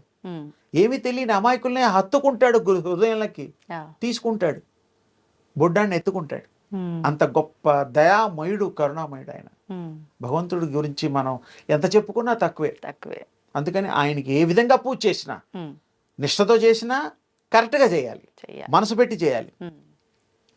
మీరు ఏ పద్ధతి లేకుండా కూడా చేయొచ్చు. పువ్వులు లేవా, పర్వాలేదు. నీళ్లు లేవా, ఉదకం లేదు, ఏమీ లేదు, మనసు పెట్టు, నీ మనసే పుష్పంగా నాకు ఇవ్వవయ్యా అంటున్నాడు ఆయన. దేవుడు ఏమీ కోరడు, నువ్వే నీ సంతోషం కోసం అవి ఇవి పెట్టేసి. పాపం దేవుడికి ఏ పెట్టినా కూడా ఆయన తీసుకున్నాడో తీసుకోడో కానీ ఆగ్రహిస్తాడు పాపం. ఆయన కూడా స్మెల్ చేస్తాడు. ఆ దేవుడికి చూపిన ప్రసాదాలన్నీ మనమే తింటాం, మానవులు పంచుతాం దేవుడి పేరు చెప్పి. కానీ భగవంతుడు కూడా అందులోంచి ఎసెన్స్ తీసేసుకుంటాడు. ఆఘ్రాణించడము అంటారు దాన్ని. అందుకే దానికి ఆరగింపులు, ఆ గుళ్ళల్లో తలుపులేసి వాళ్ళు కూడా బయటకు వస్తారు. మామూలుగా వస్తే దేవుడు అందులో ఉండే ఎసెన్స్ తీసేసుకుంటాడు. ఆ దేవుడికి పెట్టిన ఆ ప్రసాదం టేస్ట్ ఉంటుంది, అది కొంత ముఖ్యులకే ఇస్తారు, అది కొంత ఈ ప్రసాదాల్లో కలిపి కూడా వితరణ చేస్తూ ఉంటారు. అందుకని భగవంతుడు కూడా స్వీకరిస్తాడు, ఆయన కూడా తింటాడు, నో డౌట్. మన ప్రేమతో పెడితే ఎవరైనా తీసుకుంటారు. మర్యాద చేస్తే తీసుకోరా, భగవంతుడికి మర్యాద కాదు, అంకితం చేస్తున్నాం. అందుకని ఆ స్వామి తీసుకుంటాడు. ఆయన సత్యస్వామి కాబట్టి నిజమైన ప్రకాశ వెలుతురు ఇచ్చేటువంటి ప్రకాశకుడు ఈ భూమికి. ఇలాంటి ఎన్నో భూములకు కూడా ఆయన తండ్రి కాబట్టి ఆ తండ్రిని మనం కొలుస్తూ, ఆ దివ్యత్వాన్ని పొందుతూ, ఆపాదిస్తూ, ఇతరులకు కూడా పంచిపెట్టి వాళ్ళని కూడా భక్తి మార్గంలో పెట్టడానికి మనం సంపూర్ణంగా ప్రయత్నం చేస్తే మనము ధన్యులం, వాళ్ళు ధన్యులు, ప్రపంచమంతా ధన్యము. మామూలుగా మనం మాట్లాడుకుంటూ ఉంటాము గురువుల దగ్గర ఉపాసన తీసుకుంటుంటారు అని చెప్పి మంత్రదీక్ష తీసుకుంటుంటారు అని చెప్పి అయితే కొంతమంది గురువులు వాళ్ళని అంటే ఎక్కువ కాలం పరీక్షిస్తుంటారు ఎక్కువ అంటే వాళ్ళకి ఇబ్బందులు పెడుతుంటారు వీళ్ళు తట్టుకోగలుగుతారా లేదా అని చెప్పి తర్వాతే ఆ మంత్రం అనేది ఇస్తూ ఉంటారు ఉపాసన అవును. సంబంధించి అంటూ ఉంటారు కదా సరే వాళ్ళు ఇచ్చారు అయిపోయింది వీళ్ళు శ్రద్ధగా చేస్తున్నారా వాళ్ళు ఇచ్చిన మంత్రాన్ని ఏంటి అనేది తెలుసుకోవటానికి కూడా ఏదైనా విద్య ఉంటుందా గురువుల దగ్గర అది రహస్యమే, ఉమ్, కానీ ఆ రహస్యాన్ని మీకు చెప్తా ఇప్పుడు. ఓకే ఎందుకంటే ప్రజలకి తెలియాలి. అవును గురువులకి తెలుస్తాయి, ఉమ్, సందేహం లేదు. ఉమ్, ఎప్పుడైనా గురువులు శిష్యులకి మంత్రదీక్ష ఇచ్చినా, ఉపాసన క్రమం చెప్పినా, ఏదన్నా ఉన్నా వారు ఒకటి ఉపాసన అవన్నీ ఇచ్చిన తర్వాత, మంత్రదీక్షలు అన్నీ ఇచ్చేసిన తర్వాత వాళ్ళు సరిగ్గా చేస్తున్నారా లేదా ఆయన దివ్య దృష్టితో కూడా చూడగలుగుతాడు. ఉమ్, అంత శక్తిమంతుడు కాబట్టే ఇవ్వగలుగుతాడు. ఆ, ఆ, ఇంకోటి దీంట్లో కొంచెం రహస్య విద్యల్లో సంచారిణీ విద్య అని ఒకటి ఉంటుంది. ఓకే సంచారిణీ విద్య అంటే సంచరించడానికి వీలైనటువంటిది, మీకు తెలియజేయడానికి వీలైనటువంటి ఆ శక్తి కలిగిన దాన్ని సంచారిణీ విద్య అంటారు. ఉమ్, ఇప్పుడు ఈ రోజుల్లో మనం ఉపమానం కాకపోయినా చాలామంది ఆ విద్యని ఇంకో రకంగా వాడుకుంటున్నాం. ఎలా అందరూ సీసీ కెమెరాలు పెడుతున్నారు. ఓకే ఉమ్, తర్వాత మన విశ్వంలో చాలా సెటిలైట్స్ ఉన్నాయి. టెలిఫోన్ ద్వారా కూడా వీడియో కాల్స్ అవన్నీ కూడా ఒక దేశం మీద ఒక దేశం ఒక కన్ను థర్డ్ ఐ ఇలాగా పెట్టి ఏమేమి ఎక్కడెక్కడ జరుగుతున్నాయో చూడగలుగుతోంది. అవును అవును చాలా ఇవన్నీ మనం చూస్తున్నాం రోజు. వాస్తవం టీవీ మాధ్యమాల్లో కూడా ఎక్కడో షూటింగ్ అయితే ఎక్కడో కొన్ని కోటాను కోట్ల మంది చూడగలుగుతున్నారు. ఒక ఐ ఉంది ఉమ్, అంటే దాన్ని ఎక్కడో జరిగేది ఎక్కడో చూపించడం ఎంత సాధ్యపడుతోందో ఉమ్, ఆ విధంగా ఉమ్, ఋషులు, మునులు, శక్తి కలిగిన గురుదేవులు ఉమ్, వాళ్ళందరూ కూడా ఈ సంచారిణీ విద్య అనేటువంటిది ప్రవేశపెడతారు. ఉమ్, వాడికి తెలీదు. గురువుగారికి అబద్ధం చెప్తాడు, బాగా సాధన చేస్తున్నానండి, ఇంకా నాకు రాలేదండి, ఉమ్, ఇంకా టైం పడుతుందేమో, ఇంకేదన్నా ఇంకా గొప్ప విద్య ఇవ్వండి అంటుంటాడు. ఇచ్చిందేమో సరిగ్గా చేయడు, సరిగ్గా చేయడు ఇంకా ఇమ్మంటాడు. ఇస్తారా నాన్న, ఇదే ప్రాక్టీస్ చేయని అంటూ ఉంటాడు. గురువుగారికి తెలిసిపోతుంది, ఓహో వీరిదా. నీ కథిలా ఉంది ఆయన రెండు రకాలుగా చూడగలుగుతారు గురువులు. దివ్య దృష్టితో చూడగలుగుతాడు, సంచారిణి విద్యతో కూడా తెలుసుకోగలుగుతాడు. ఇది చాలా మందికి రహస్యమైనటువంటి విద్య. ఓకే ఇది హిమాలయాల్లో అక్కడ శంబల అలాంటి వాట్లల్లో సాధన చేసేటువంటి గొప్ప విద్య. అది ఆల్రెడీ వచ్చిన విద్య, వాళ్ళకి తెలిసిన విద్య, ఈ మామూలు వాళ్ళకి తెలియని విద్య. ఓకే ఇది విద్య ఉన్నట్టు తెలుస్తుంది, ఎందుకంటే మామూలుగా శక్తి కలిగిన వాళ్ళు చూడగలుగుతారు, ప్రయాణం చేయగలుగుతారు, తెలుసుకోగలుగుతారు. అవును అలాంటిది మన మనుషుల్లో కూడా కొంతమంది మహిమాన్వితులు, మహాదేవులు, గురుదేవులు ఉంటారు. వాళ్ళు ఇలాంటి వాటి ద్వారా తెలుసుకోవడానికి ఇది ఒక చిన్న, వారి దృష్టిలో చిన్న విద్య. ఇంకా పెద్ద విద్యలు ఉంటాయి. అయితే ఎలాగో విద్యల టాపిక్ వచ్చింది కాబట్టి నేను రీసెంట్గానే సోషల్ మీడియాలో ఒక వీడియో చూడడం జరిగింది. గాంధారి విద్య అని చెప్పి కళ్ళకు గంతలు కట్టుకున్న తర్వాత కూడా ప్రతి ఒక్కటి మనం ఏం చేసి చూపించినా వాళ్ళది యాజ్ ఇట్ ఈజీగా చేసి చూపించడము, వాళ్ళు నడుచుకుంటూ వెళ్ళిపోవడము, నార్మల్గా చాలా రకాలుగా వాళ్ళు చేసి చూపించడం అనేది నేను ఈ మధ్యకాలంలో ఒక వీడియో చూశాను. ఈ రకమైన విద్య కూడా ఒకటి ఉందా? మామూలుగా మనకు గాంధారి అనగానే కళ్ళకు గంతలు కట్టుకొని ఉండటము సహజం, తను మనకు తెలుసు గాంధారి, కానీ అదొక విద్య కూడా ఉందా? తను గాంధారి ఆ విద్య నేర్చుకున్న తర్వాతే కళ్ళకు గంతలు కట్టుకుంది కాబట్టే తన పనులన్నీ తను చేసుకోగలిగిందా? ఇలాంటి డౌట్లు చాలా వచ్చినాయి నాకు ఆ వీడియో చూడగానే. ఉందా అలాంటి ఒక విద్య? అంటే మామూలుగా గాంధారి విద్య అనేటువంటిది స్పెసిఫిక్గా ఆ పేరు దుర్యోధనుడి తల్లి గాంధారీదేవి, ఆవిడ లైఫ్ లాంగ్ కళ్ళకు గంతలు కట్టుకొని మహాశక్తి కలిగి ఉన్నది. అవును, యుద్ధంలో వెళ్ళేటప్పుడు కూడా ఆయన్ని మరి తొడలు విరక కొట్టుకోకుండా ఆవిడ ఆ శక్తి ద్వారా 2 తొడల్ని మహా వజ్రతుల్యంగా చేస్తుంది. అప్పుడు ఆ గాంధారి కొడుకు మీద ప్రేమతో అది చేయగలిగింది. అది మన చరిత్రలో కూడా ఉన్నది. అలాగే గాంధారి విద్య అనే పేరు పలకడం తప్పేం లేదు. కళ్ళకి ఈ తెరిచిన కళ్ళు చూడకుండా చేయగలిగినటువంటి చూపు అని అర్థం. కళ్ళు మూసుకొని తర్వాత కదా కనపడేది. అది నడవడం కానీ, వంట వండడం కానీ, మాట్లాడడం కానీ, చదవడం కానీ. దీనికి ఈ మధ్య చాలా ప్రాక్టీసెస్ కూడా, మెమరీ ప్రాక్టీసెస్, టచ్ ప్రాక్టీసెస్ కొంత ఈ మధ్య కొత్తగా వస్తున్నాయి, ఐబ్యాక్ అని కూడా వస్తున్నాయి. ఓకే. సో ఈ సైన్స్ ఉంది, కానీ అప్పుడు కళ్ళు గంతలు కట్టినా కట్టకపోయినా కూడా వాళ్ళు ఆ స్థాయికి వచ్చినప్పుడు the third I will open. Okay. అది చూస్తున్నట్టు మీకు తెలియదు. ఈ కళ్ళు ఉన్నట్టు ఆ కళ్ళు కనపడవు కదా. మనోనేత్రంతో అది చూడగలుగుతుంది, చదవగలుగుతుంది. ఏ పేజీనైనా కూడా ఒక్క సెకండ్లో దే కెన్ రీడ్. అది గాంధారి విద్య అనం మేము, ఆ దివ్య దృష్టి అంటాం మేము. ఈ గాంధారి విద్య సరే మంచిదే, ఇప్పుడు ఏదో తల్లులు ప్రాక్టీస్ చేస్తున్నారు, ఆ పేరు పెడుతున్నారు. దానివల్ల ఉపయోగంగా వాళ్ళకు ఉంటే తప్పకుండా సదుపయోగం కోసం ఏ విద్య అయినా మంచిదే మానవాళికి. అంతే, అంటే మనం ధర్మంగా ఏది చేసినా దానివల్ల చెడు జరగకుండా చేయకుండా ఉంటే అది ఏ విద్య అయినా దాన్ని ఆహ్వానించదగ్గది, ఆచరించదగ్గది అని నేను దాని మీద నాకు అభిప్రాయం కలిగింది. అదొక విద్య అనేటువంటిది ఉండొచ్చు. అది దానివల్ల పాపులర్ ఏం కాదు, అది చాలా మందికి తెలియదు. అవును, కానీ గాంధారి అనగానే అమ్మ గుర్తొస్తుంది తప్ప ఇంకోటి కూడా అర్థం క్లియర్గా చెప్పాను. ఆ కళ్ళు మూతలు వేయకుండా కూడా కళ్ళు మూసుకొని కూడా ఇంకో అడ్వాన్స్ ఏంటంటే పిండి ఉంటుంది. పిండి కళ్ళకి పెట్టి ఇంతింత సైజు ముద్దలు పెట్టి ఆ తర్వాత గళ్ళకి గంతలు 4-5 చుట్లు కడతారు.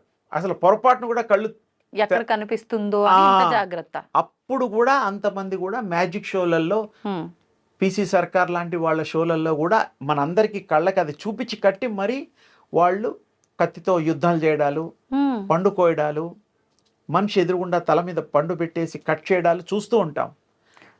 అంటే ఇలాంటివి స్టేజ్ పైన చేసినప్పుడు మ్యాజిక్ అంటే మ్యాజిక్ అనుకోండి, అంటే అది ఒక సాధన ఉంది.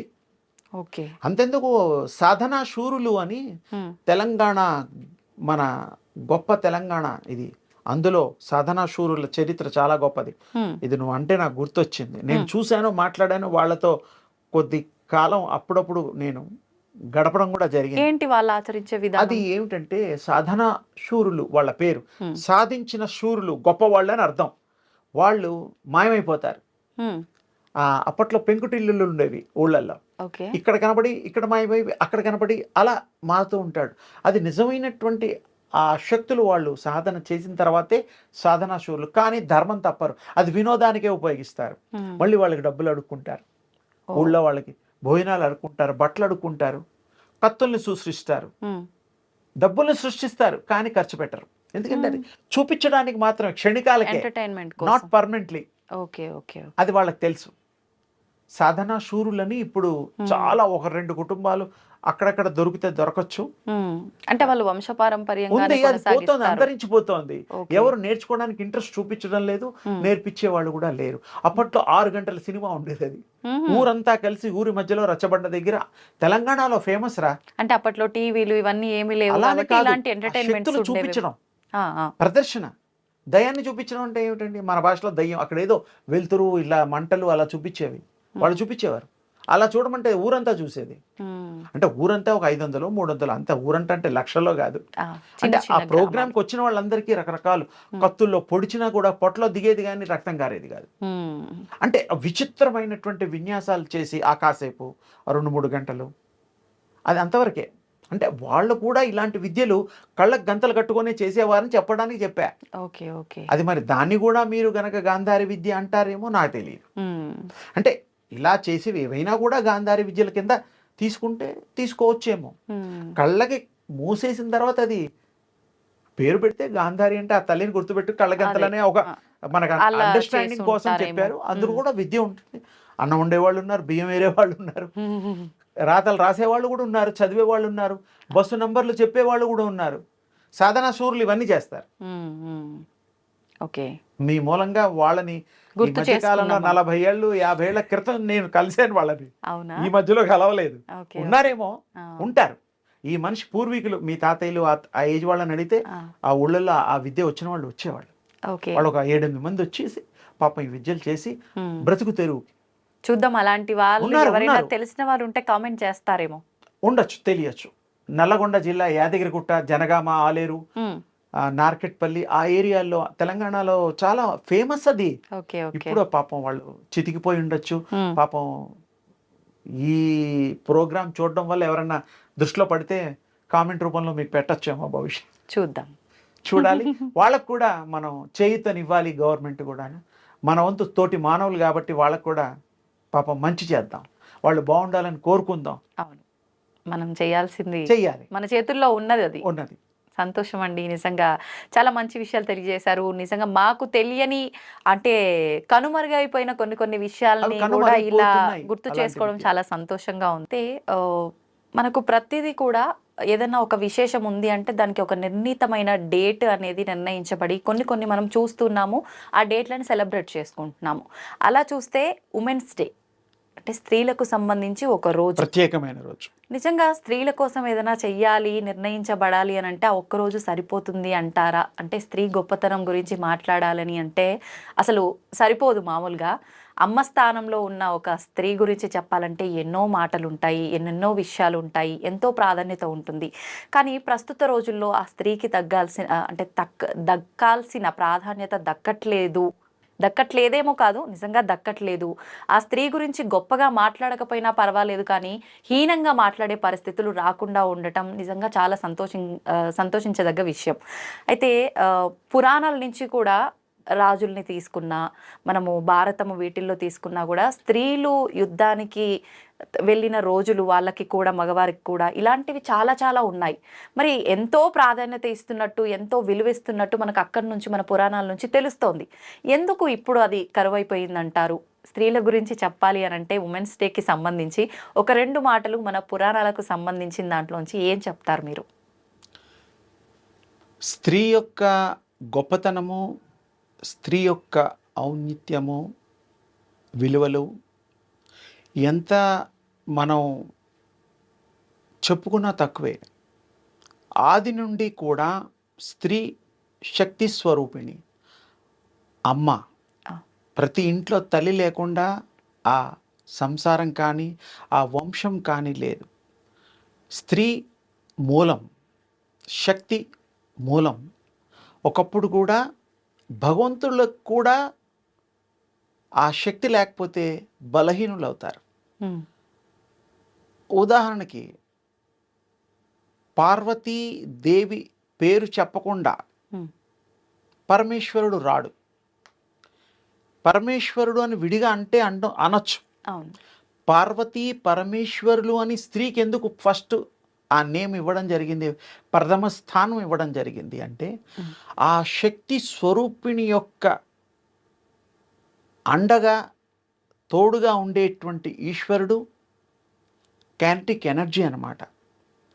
అమ్మవారు ఆదిపరాశక్తి అన్నమాట పార్వతీదేవి. శక్తి నడక అంటే 2 అనుసంధానం కావాలి. అందుకనే భరించేది భార్య, భరించేవాడు కూడా భర్తే అనేటువంటి ఒక సాంప్రదాయాన్ని మనం పాటిస్తున్నాం. కాబట్టి పార్వతీదేవిని గొప్పగా చూపించారు అంటే ఆవిడకి ఆ స్థితి కలిగిన శక్తి మయూరాలు పార్వతి పరమేశ్వరులు. అలాగే సరస్వతి బ్రహ్మలు, అది కూడా మళ్ళీ అమ్మవారి పేరే. తర్వాతే స్వామివారి పేరు వచ్చింది. అంటే స్వామి తక్కువ అని కాదు, అక్కడ శక్తిలోంచి ఉద్భవించిన కైనెటిక్ ఎనర్జీస్ ఇవి. నడయాడే శక్తులు, మూల శక్తులు తల్లులు అని అర్థం అన్నమాట.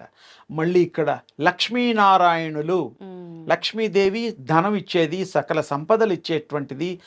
ఆ విష్ణుమూర్తి హృదయంలో సంపాదించుకొని ఎప్పుడు ఉండేటువంటి తల్లి. ఆ విష్ణుమూర్తి హృదయంలో ఉండే తల్లి అవమానింపబడ్డట్టుగా ఉన్నందుకే వెంకటేశ్వర స్వామి అవతారం ఇప్పుడు వచ్చింది. ఇప్పుడుండే తిరుపతిలో అవతారం వెంకటేశ్వరుడి యొక్క అవతారం రావడానికి కారణం కూడా లక్ష్మీదేవిని అవమానింపబడ్డ ఆ రోజు మరి మౌని రావడం, కాలు ఆ హృదయ స్థానంలో తగిలించడం, ఇవన్నీ గతంలో చరిత్ర మనకు తెలుసు. అంటే ఏమిటి, ఆ హృదయంలో అంత పవిత్రత ఉన్నది అనే భావించి ఆయన సాక్షాత్ విష్ణుమూర్తి ఆయనే హృదయంలో పెట్టుకున్నాడు. అంటే స్త్రీకి ఎంత గొప్ప తనం ఉందో మనం అర్థం చేసుకోవాలి. స్త్రీ యొక్క గొప్పతనం, స్త్రీ యొక్క శక్తి అపారము, అమోఘము, అనంతము, అద్వితీయము, అంత గొప్పది. అందుకనే దేవుళ్ళు కూడా ఒప్పుకున్నారు, భగవత్ స్వరూపులు కూడా మెచ్చుకున్నారు, వాళ్ళ హృదయానికి హత్తుకున్నారు. లక్ష్మీ అమ్మవారిని స్వామి, పార్వతీదేవినైతే ఇంకా ఆయన ఏం చేశాడు? అర్ధ అర్ధనారీశ్వర తత్వాన్ని ఇచ్చేశాడు. నాలో సగమమ్మా అన్నాడు. అవును. అంటే చూడండి మరి స్త్రీకి ఎంత ప్రాధాన్యత అప్పుడు మన దేవుళ్ళు ఇచ్చారో. మరి ఒప్పుకోవాలి, సత్యాన్ని ఎవరైనా ఒప్పుకోవాలి. అప్పటి నుంచి వచ్చేటువంటి ఆ పురాణ ఇతిహాసాల్లో వచ్చేటువంటిది. మళ్ళీ రాజులు యుద్ధానికి వెళ్ళినా కూడా తల్లులు తిలకం దిద్దకుండా యుద్ధానికి పోయేవాళ్ళు కాదు. ఆవిడ తిలకం దిద్దిందంటే జయం తీసుకొనే వచ్చేవాడు రాజుగారు. అంటే ఆ శక్తితో ఆ భార్య మనస్ఫూర్తిగా జయాన్ని ఆకాంక్షిస్తూ విజేతవై తిరిగిరా నాయనా అని ఆ భర్త మీద అవ్యాజమైన ప్రేమతో ఆ రాజ్యం మీద ఉండేటువంటి ఆకాంక్షతో పెట్టేది. ఆయన యుద్ధం చేసి వచ్చేవాడు. రాజుల టైంలో తల్లుల ప్రధాన పాత్ర ఉన్నది, దేవుళ్ళ టైంలో ఉన్నది. అత్రి మహా ముని మరి దత్తాత్రేయుడి యొక్క తండ్రి గారు అనసూయామాత. అనసూయామాత కూడా ఆ ముగ్గురు త్రిమూర్తులని బాలుడిగా చేసి ఆవిడ ఆడించి పాలు పట్టి పెంచిన రోజులు కూడా మన చరిత్ర చెప్తోంది. ఆ ముగ్గురు విడివిడిగా ఉంటే ఒకటిగా చేసే ఆ స్వామి దత్తాత్రేయుడిగా మారినట్టు చరిత్ర కూడా ఉంది. ఆ తల్లికి ఎంత శక్తి ఉంటే త్రిమూర్తులను సహితము ఒకటిగా చేస్తుంది. విడివిడిగా ఉండే వాళ్ళని కూడా ఒకటి చేయగలిగే శక్తి ఆ తల్లికి ఉన్నది. అంతే ఆ తల్లి మూలశక్తి. అందుకనే మన ఇవన్నీ దృష్టిలో పెట్టుకొని రోజు ఆవిడని గుర్తు చేసుకోవాల్సిన సుదినం, మంచి రోజు. తల్లి భావంలో ఉంది, భార్య భావంలో ఉంది, కూతుర్లా ఉంది, కోడల్లో ఉంది, సోదరిలో ఉంది. ఎందులో లేదు ఆ తల్లి. అవును. అందుకని స్త్రీకి ప్రాధాన్యత ఇవ్వడం కాదు, ఉన్నదాన్ని గుర్తించండి. ఆవిడికి లేనిది మీరు చేయడం ఉంది ఆల్రెడీ. ఆ అమ్మాయికి లేకపోతేగా చేయడం. గుర్తించండి, ఆ ప్రేమను పంచండి. మీరు కూడా ప్రేమించబడండి. స్త్రీని గౌరవించండి. స్త్రీని కూడా మనం వారికి గౌరవించడంతో పాటు వారిని ఆనందింపజేయడానికి, వారిని ప్రేమించడానికి, వారితో జీవనం సాగించడానికి మంచి ఈ యొక్క విశేషమైనటువంటి ఈ జీవితాన్ని సుమధురాల్ని మీరు భాషించేటట్టుగా మీరు ఆనంద యోగ్యులు కండి. స్త్రీకు గౌరవం రోజు ఇవ్వండి. రోజు ఇవ్వాల్సిన తల్లి ప్రతి విషయంలో అది ఒప్పుకోవాలి. దేవతామూర్తుల రూపంలో దుర్గమ్మవారు దేవతే, మరి భవానీ దేవతే, వైష్ణవి మాత దేవతే. ఎక్కడ చూసినా ఆడదేముళ్ళు అనేది మనం తెలుగు భాషలో మాట్లాడినా స్త్రీ శక్తి స్వరూపిణి. ఆ శక్తిని మనం ఆరాధించి మనం కూడా శక్తివంతులు కావాలని అప్పట్లో తపస్సులు చేసేవాళ్ళు మునులు మౌనులు అందరూ కూడాను. మనం కూడా గౌరవించడంలో తప్పు లేదు, ఆవిడ సహకారం తీసుకోవడంలో తప్పు లేదు. స్త్రీలకు సహకారం తీసుకుంటే ఇల్లులు బాగుపడతాయి. చక్కటి ఇద్దరు ఉద్యోగాలు చేశారనుకోండి, ఇద్దరూ కలిసి ఆనందమయ జీవితాన్ని ఆస్వాదించవచ్చు. చక్కటి జీవితాన్ని, పిల్లల్ని, తల్లిదండ్రులకి ఇవ్వాల్సిన గౌరవాల్ని స్త్రీకి ఇవ్వాలి. స్త్రీ సహకారం అవసరము, భర్త సహకారం కూడా స్త్రీకి కూడా అవసరమే. ఇందులో ఎవరికి తక్కువ ఎవరు ఎక్కువ అంటే గనక స్త్రీయే మూలం. అంటే కొంచెం తేడా వస్తుంది. ఎక్కువ బాధ్యతలు తీసుకునే తల్లే తల్లి, కాదనడానికి ఎవరికి లేదు. మనం ఏదో ఇంత సంపాదించి తెచ్చి ఇచ్చినా కూడా అంత సవ్యంగా పద్ధతిగా ఖర్చు పెట్టేది తల్లే. మన కోసం అహర్నిశము కష్టపడేది తల్లే. ఓ రూపాయి దాచిపెట్టేది ప్లాన్గా తల్లే. నేను ఆ స్త్రీ మంచి తత్వాన్ని, సహజ రూపాన్ని చెప్పాను. స్త్రీ తత్వం అంటే, స్త్రీ మూర్తి అంటే, స్త్రీ శక్తి అంటే చెప్పాను. అందుకని అందరూ గౌరవిద్దాం. ఎప్పుడో సంవత్సరానికి ఒకసారి చేయడం, గుర్తు చేసుకోవడం మంచిదే. మనం రోజు గుర్తిస్తే ఇంకా బాగుంటుందేమో అని నేను అనుకుంటున్నాను. వాస్తవం అది. అంటే సర్వే జనా సుఖినో భవంతు, తల్లులందరికీ మంచి జరగాలని, ఆ తల్లులు నిజమైన శక్తి, మంచి శక్తి స్వరూపాలుగా కావాలని నా యొక్క కాంక్ష. శుభం తల్లి.